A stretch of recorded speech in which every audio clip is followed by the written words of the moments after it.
C'est un lieu de promenade paisible, à l'embouchure de la Brague à Antibes.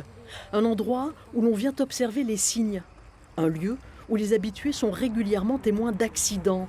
Les oiseaux heurtent les caténaires de la voie ferrée.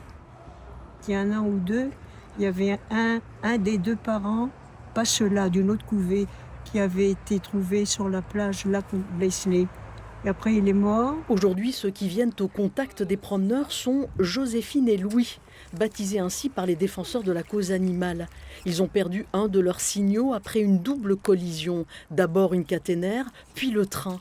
C'est également ainsi qu'un autre cygne est mort en février dernier, près d'un autre cours d'eau, la Cagne. Il a heurté un train par la suite pendant qu'il déambulait avant d'être récupéré. Alors il était encore vivant, mais la clinique n'a pas pu le sauver. Une mort de plus. En début d'année, plus de 18 000 personnes signent une pétition qui convainc la SNCF d'agir. Mardi dernier, 1h du matin, plus aucun train ne circule. Le chantier peut commencer sur le pont de la Siagne à Mandelieu.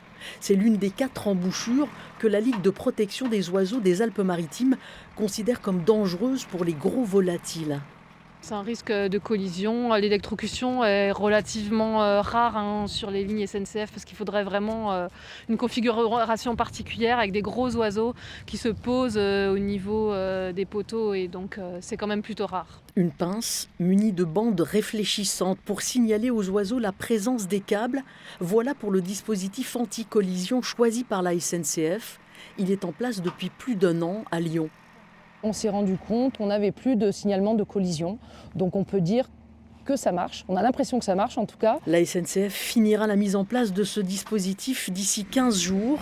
L'avenir dira si les bandes réfléchissantes seront efficaces dans les zones où l'éclairage public n'est pas toujours présent.